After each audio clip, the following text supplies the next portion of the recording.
Good morning, good afternoon, and a good day to you, Lisa, for coming over to do this interview. I feel honored and I feel um, really happy to be one of the first recipients of such a distinguished fellowship by the Missouri Folk Art Programs. Uh, my traditional uh, background as an artist is exactly what I said. It's what we call folkloric artist or traditional artist. And that means that almost look like I was born with the roots of what I am doing now many years back in my hometown of Barranquilla, Colombia, in South America. And this is a standing joke between myself and the people that we do programs. When anytime that I go to Colombia, Missouri, I always say from Colombia with an O to Colombia with a U, and don't be confused. Um, First, I am the oldest of six siblings. My mom had three girls, three boys, and all of them are really scattered all over the place now, the places.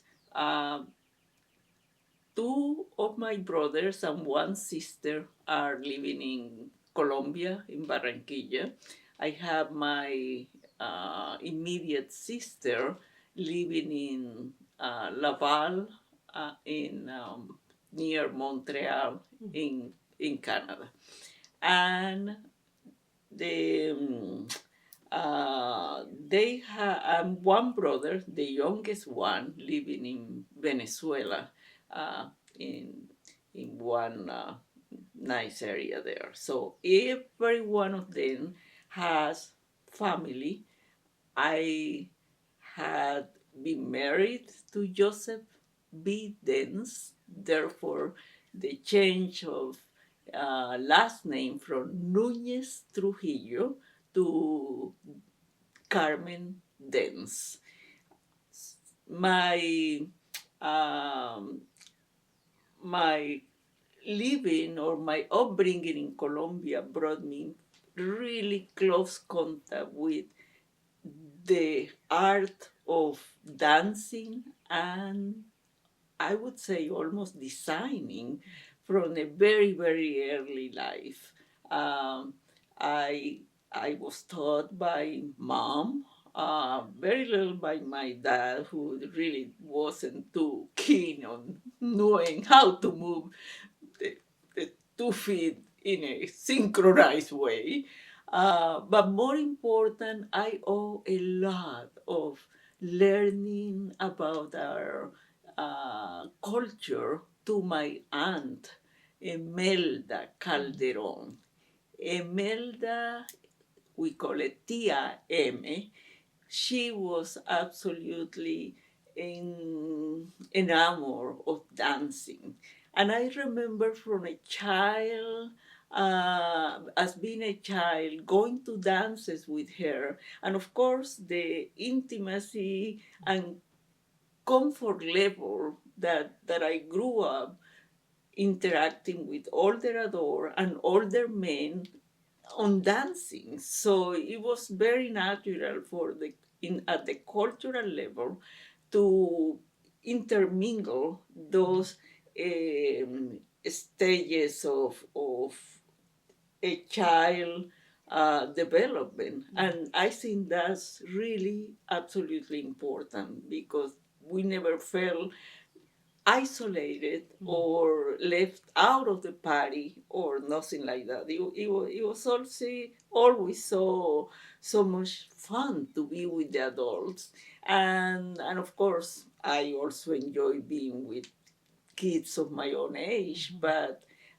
it was just something that I, up to this moment, I treasure very much, the comfort level that I feel in interacting with people of all ages and all styles of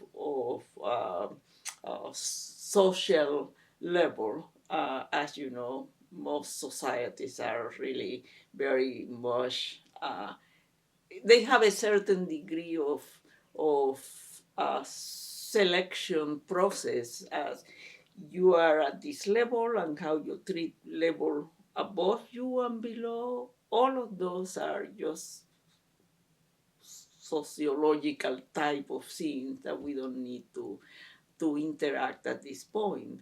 But that was important for me from the standpoint of learning dances. And at the same time, I was enamored of the creativity involved in designing costumes. So I will use my dolls as the first victims of my craziness of putting them together and doing something with pieces of material that I will always had available through the seamstress that we use back home. There was not the big Amazon or Walmart or nothing that you can use to order what you needed. So the seamstress were always there for you. They were very skilled women that learned by doing things. And learning by doing always had been so important in my life. And so as the as the child grew up, then I started to feel the intensity of questioning and learning why. And the why and wondering what if we were going to do something different? How could that affect what I have in mind? So that eventually led me to chemistry, and I had wonderful teachers both at the high school level and at the university, and they instilled in me that love for science. Eventually brought me to this country. So through another scholarship to the Colombian government.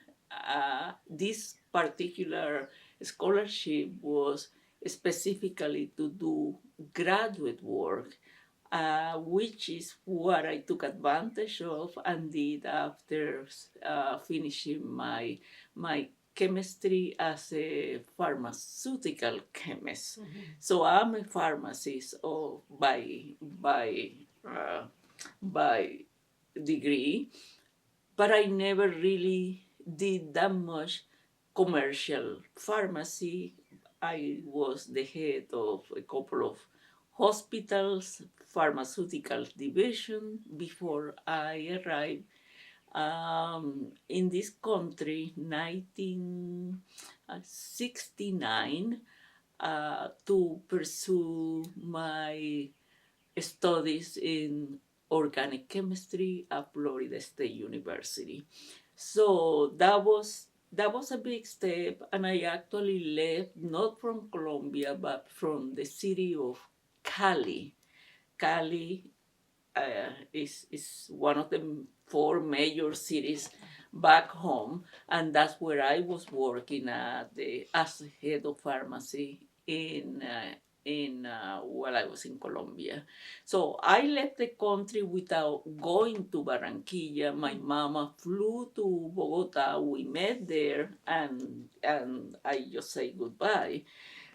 Um, Throughout my um life, I have been really very little homesick by nature. I don't see the value of being homesick when there is so much to explore and so much to do wherever place you want to be. And the learning process is always there.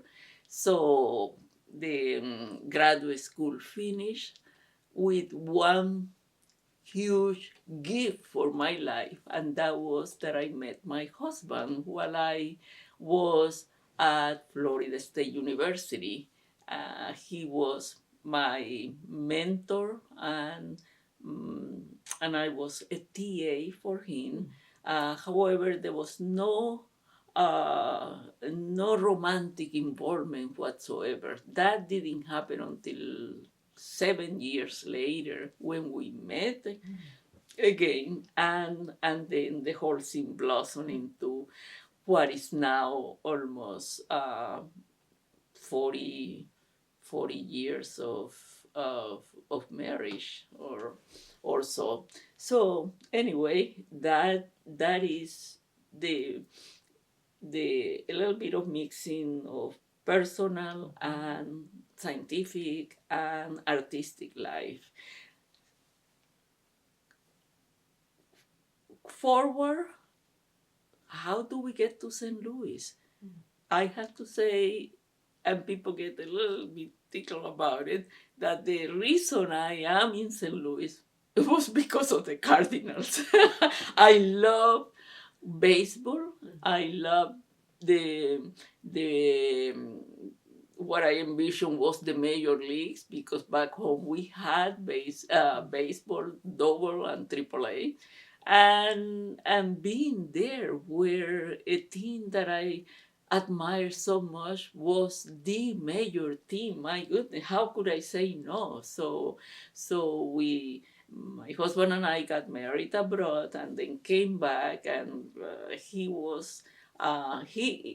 he is also a chemist and a mathematician, but was working up at Washington University. So I said, let's just go to Washington University, which I had no idea what was about, but I knew that St. Louis was the the the place where I could find baseball, and so that happened. We arrive, as I say here, almost 40 plus years ago, and didn't think I was going to stay here the rest of my life. This was just something, for 1 2 years, but the place grew on both of us. We have been, in a way, Midwestern. Uh, um, my husband is from Toledo, Ohio, and besides St. Louis, I had lived in Indiana and Ohio. So the cultural values and the people and so on that I have more interacted while in the state had been Midwestern. I felt totally at home. I felt that the search for another place to settle uh, had been found, and so here we are. Started at Washington University. The combination of my background in pharmacy plus organic chemistry opened the doors for me in an unbelievable way. I was hired practically on the spot when I went to do my application, and so also was Joe. So we stay here. I completed 37, almost 37 and a half years at the university. And in 19, no, let's say in 2016 or so, I took retirement after almost 38 years of working as a scientist there. Had was an unbelievable experience, and something that gave me the opportunity to interact even more extensively with people from so many different countries. 25 countries was something that I was able to do as a scientist, presenting at different conferences, and it was it was just like a living lesson in a way. So my boss and mentor and great friend, unfortunately he passed, uh, Dr. Michael Welch, and after that I felt that my time also had come to do another transition in my life. But I must say that this second transition from being a scientist to being a retired person dedicated to the art is really on books only, because in my heart and in my mind I never stopped being a, a traditional artist. I continue loving what I was doing, and but now I had the freedom, and now I had the ability to dedicate more of my time to what I always wanted to do in a full-time basis. Um, we go back a little bit, and then in 1995, that's when, with a group of other people from Colombia and other friends, I decided to form Grupo Atlántico. So next 2025, that will be about 30 years since the creation of Grupo Atlántico. And the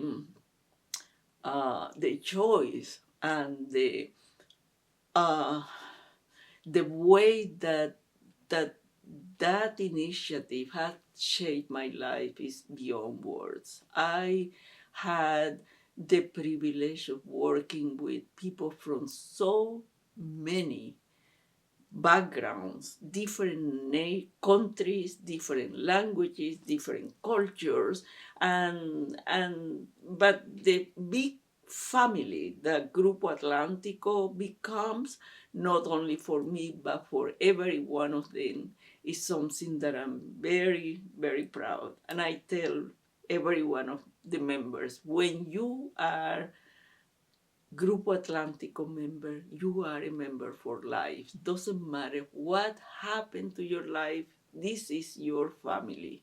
And I mean very seriously what I said.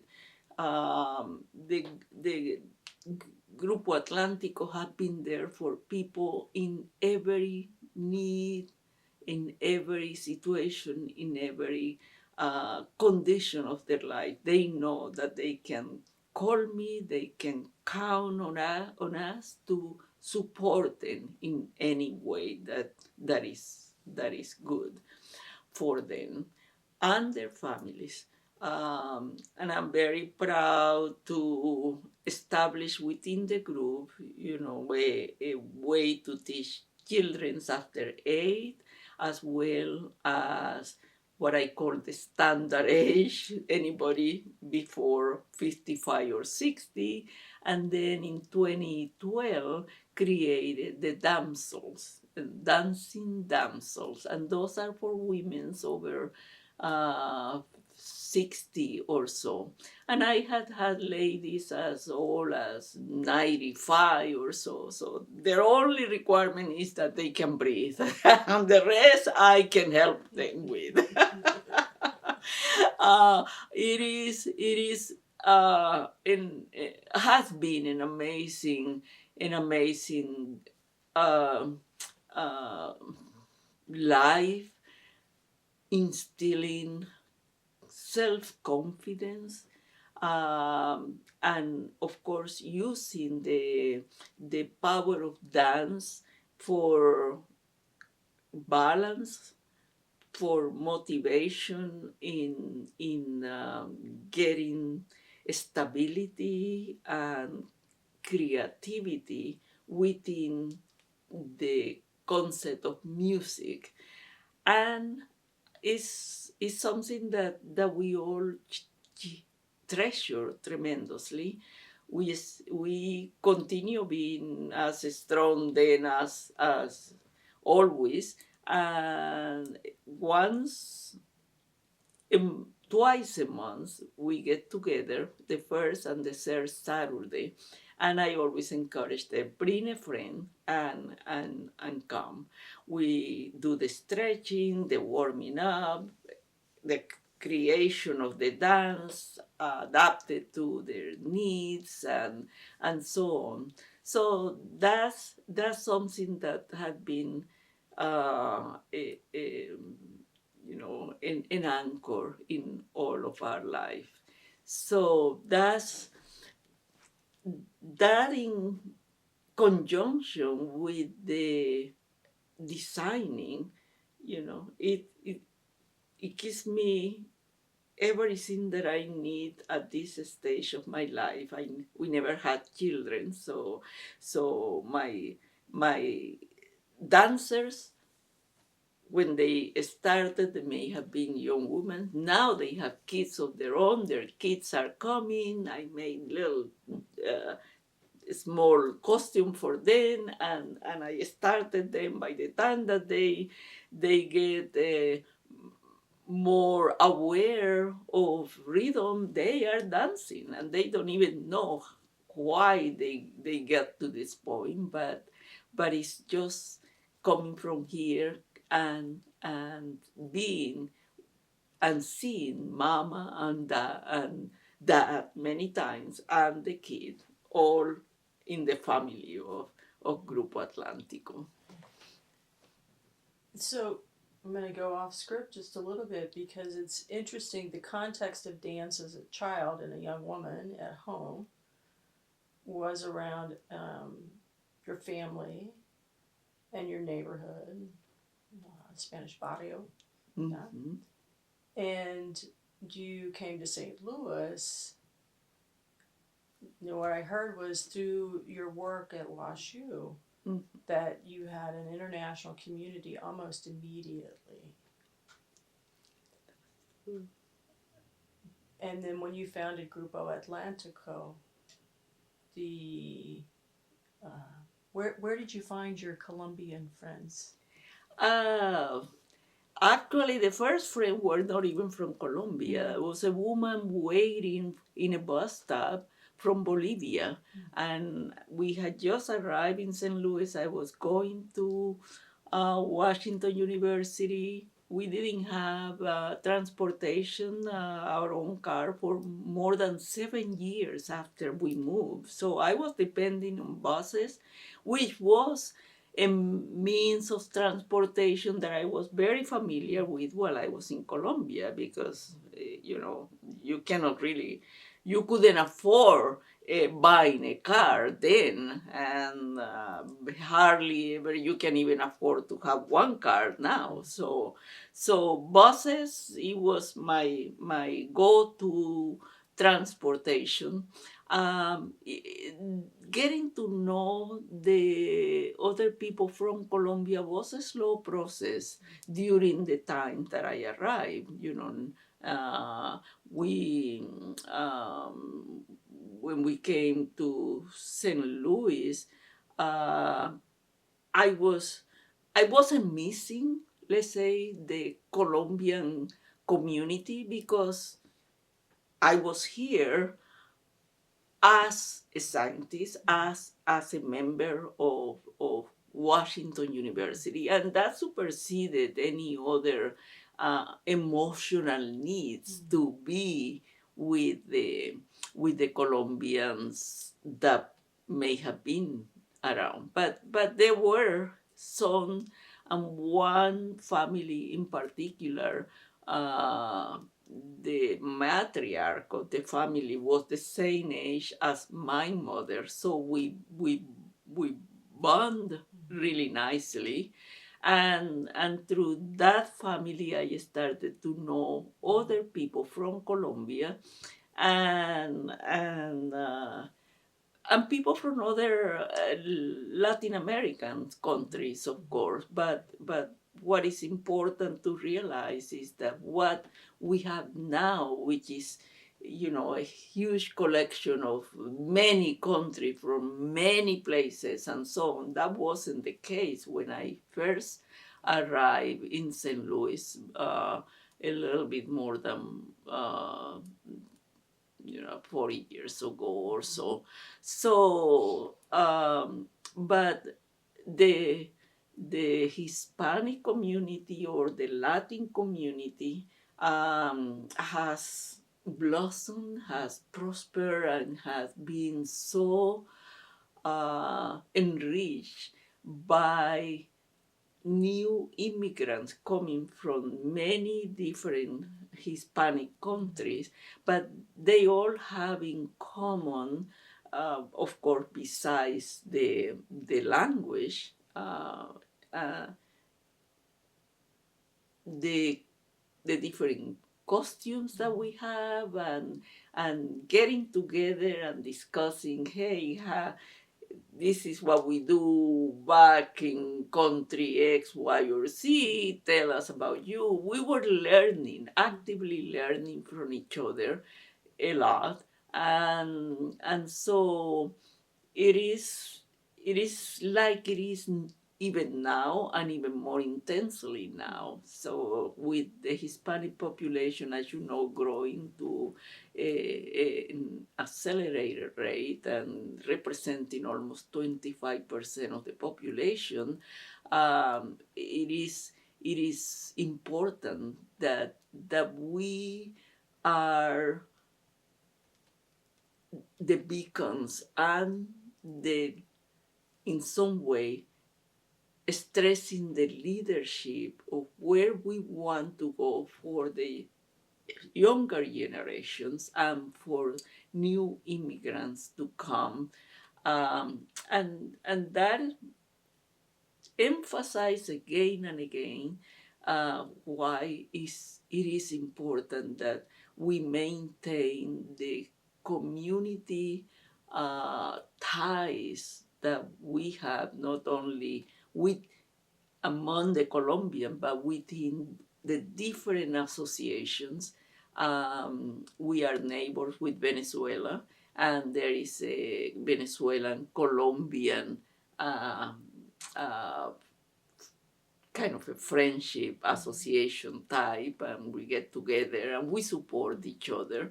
Uh, at the end of the year, there are all sorts of parties and whatnot, and there we try to be there for each other.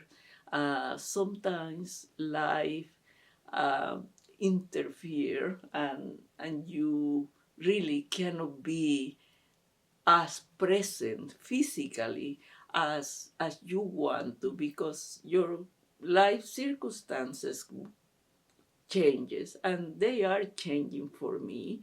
But there is so many ways to give support, and to be there for when and wherever the support is needed. So we all feel very committed to the idea that that we are first Hispanics, we are Latinos, and that we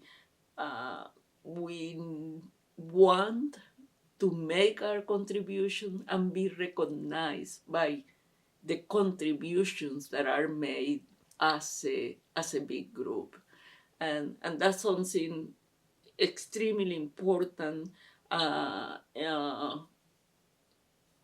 element that I think the fellowship honors, because it's been honor not just for people that are born in Missouri, but that they are transplanted to Missouri.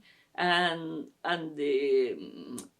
I have to say this completely unbiased. The Missouri Folk Art Program embodied all the elements of being there for the community and not selecting individually who is Missourian. Were you born here or were you not born here? The importance in it, what are you bringing to Missouri that can be made into part of the heritage of, of our cultural background for generations to come.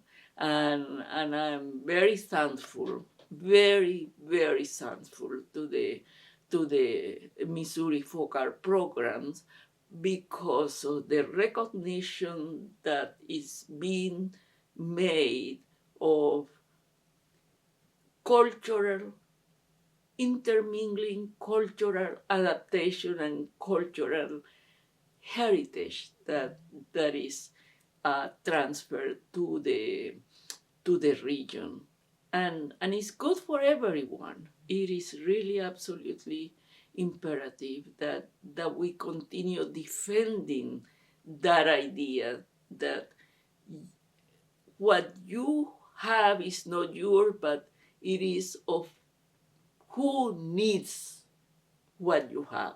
And if you apply that principle to anything, including um, the cultural tools that you bring with you as being born in another country, that is the same thing. This is no longer yours. It is something that you are transferring to who needs to be educated and recognized. So that's the way I honestly feel about the the fellowship. It is the recognition that we are here as a bundle of wool that gets all mixed up, and eventually, if it's unraveled and we make scenes with it, being a sweater or a star or a dance or something, it comes back to benefit everyone. And that's how, in my mind, the uh, idea of creativity comes to be important, and the idea of using whatever tools are needed to continue the expansion of recognizing your values, recognizing who you are, and then sharing them with the people of Missouri. So again, going back to the fellowship, I think it was a great idea, and it's something that everyone that is involved with the program knows how enriching and how broad the interpretation of who is Missourian and where we get to be donors and takers happen in practically a daily basis. And so again, I feel honored, and I feel extremely blessed to have been in the state where I am, and I'm very proud to be a Missourian. A, a community is many things to everyone, and you choose to be part of that community that bring the most joy to you. To me, it was almost like an effortless to be involved with institutions that you had named. Each one of them was representing something that I not only felt that I could contribute, but I also felt strongly that I could receive support, and I could receive uh, I can learn. I can learn more about the the people that were part of those excellent groups, because that's that's really the way that we envision um, community work. Um, there is all the involvement that I have with the History Museum, for example, runs for many decades in the past. And and so, having been more recently, the last 2 years, elected as as one of the body members of the what we call DNC district, had been a very great honor. I just 2 3 days ago had the pleasure to have a private meeting with the county executive, and being in a way reminded by him that I'm there for a big purpose, and that is representing the people that I'm more associated with, which is the Hispanic Latin community. We need to have in all of these important institutions the recognition that the Hispanics are a vibrant part of what makes the region and the city important. And he really didn't need to reemphasize that, but that is again how, excuse me, Do you want to answer? my brother. uh, Re-emphasize again the importance of being connected to groups of different cultural and goals oriented. Besides the History Museum, of course, we are involved with the Arts Museum and the zoo and so on. More recently, just before pandemia, I was selected to be the president of the Women Club of Washington University, and that's an institution that had become. It was founded in 1210, so it's more than 120 plus years, and that was a great honor to lead for the last 2 years during pandemia. Force us to think different how we can approach our membership. I'm the immediate past president, so I still have one full year before relinquishing all the uh, duties that I have with them.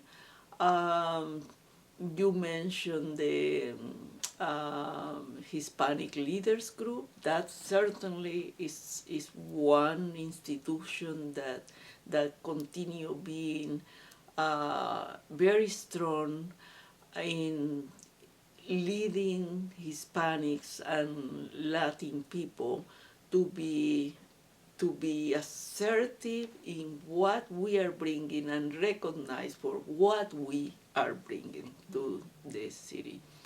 Better Family Life, for example, another great group of people that tries to improve the life and conditions, especially of, of Black Americans, and I have been involved with them for more than, well, indirectly for almost 15 years. So at one point or another, they had their uh, uh,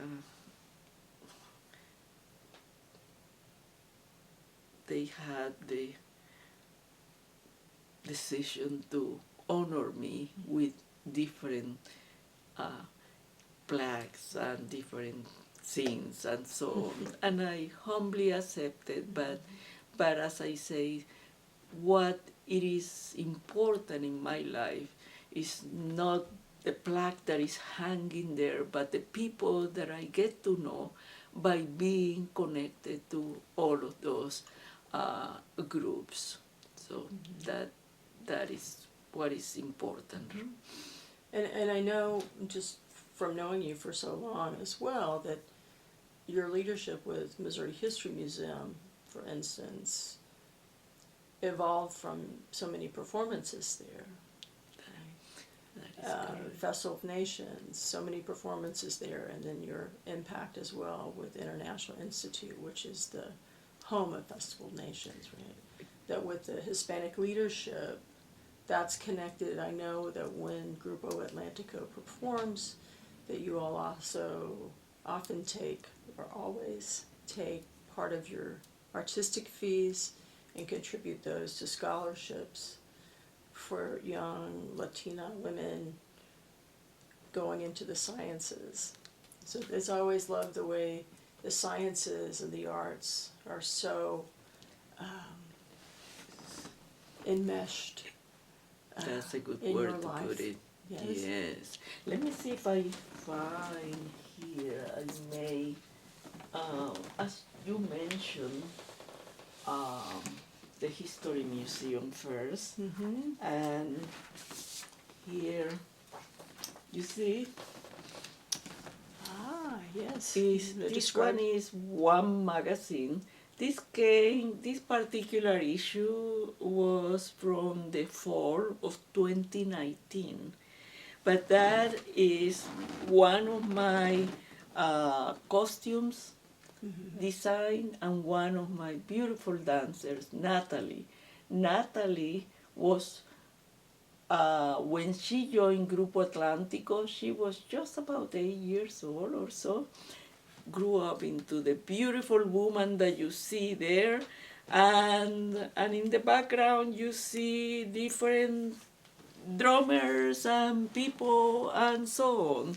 So this is one example of how in this particular issue we have something from the International Institute talking about the Festival of Nations and a century of service. So there it is again, people and the way that the festival has evolved. This one is a absolutely rich description that almost goes hand on hand with all the different activities, I say, of Grupo Atlántico. So, and you did mention the importance that I feel is so so great is to do this in such an unselfish way. Um, I usually don't apply for a scholarship or grants, let's say. I don't apply for grants. We try to be as frugal as we can, but at the same time, I am supporting the idea that any profit that we get from performances are to be going directly to a scholarship fund. And you mentioned um, the the scholarship for Hispanic women. Yes, there is one. We started this, let's say, in about 7 years ago or so. A STEM scholarship that's for women in science, and they they must be females and being in science, and they apply and they get, it's a competitive grant, and whoever is there selected um, can reapply next year and so on. So we have ladies that have been awarded more than 1 year in sequences, and they all had been absolutely grateful, but more important for us, we feel good that we are part of their educational growth. There are other scholarships that are created for members of Grupo Atlántico, active members of Grupo Atlántico, and those also have, usually are female, but they can be from any nationality. They don't have to be Hispanics. Okay, so that's the distinction between the STEM scholarship and what we call the academic artistic scholarship.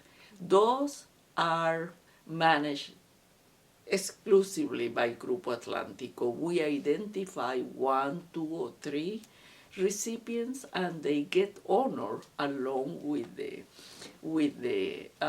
person that gets the STEM scholarship. All of those scholarships are under the overall umbrella of the Hispanic Leaders Group.